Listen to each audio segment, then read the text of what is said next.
जय श्रीमन नारायण, जय श्री राधे, जय श्री श्याम।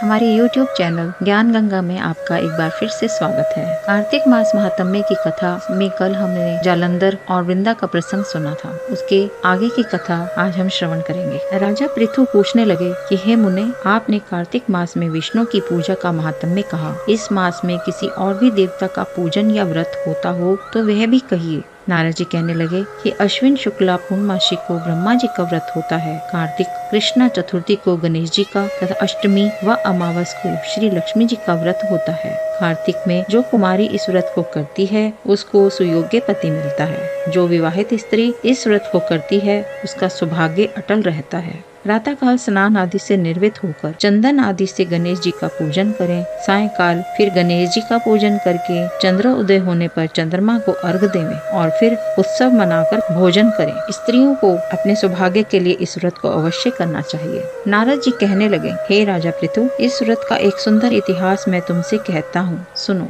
भद्रवती नाम की एक पुरी में सुधर्मा नाम का एक राजा था। उसके रविदत्त, सुशर्मा, जय शर्मा और सुशोभन नाम वाले 4 पुत्र और वीरमती नाम वाली कन्या थी। उस कन्या वीरमती का विवाह देवव्रत के साथ हो गया। वे दोनों बड़े ही प्रेम के साथ रहते थे।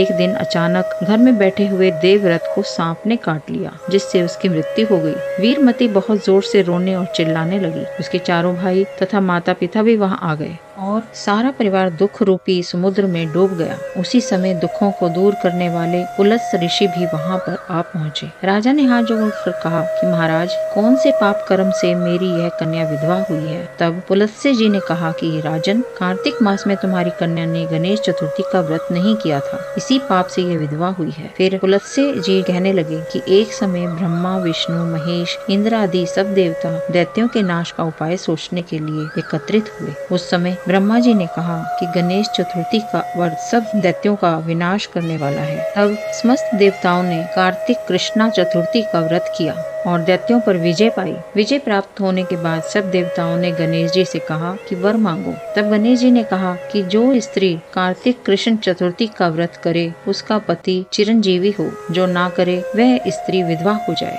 अतः इस व्रत को अवश्य ही सब स्त्रियों को करना चाहिए। पुलत्स्य जी कहने लगे कि हे राजन, तुम्हारी कन्या ने इस व्रत को नहीं किया था, इसी कारण वह विधवा हुई है। यदि वह अब भी इस व्रत को करे तो उसका मृतक पति जीवित हो जाएगा। यह कहकर ऋषि तो चले गए और राजा ने अपने जामात्र के मृतक शरीर को तेल में डलवा दिया। जब कार्तिक मास आया तो उसकी कन्या ने विधिवत व्रत करके उद्यापन में ब्राह्मणों को बहुत सा धन दिया, जिसके प्रभाव से उसका मृतक पति फिर जीवित हो गया। अतः सौभाग्यवती स्त्रियों को अपने सौभाग्य की रक्षा तथा संतान प्राप्ति के लिए यह व्रत अवश्य करना चाहिए।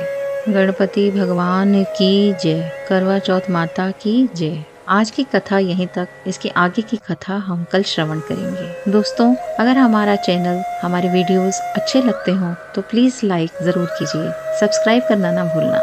जय श्री राधे, जय श्री श्याम।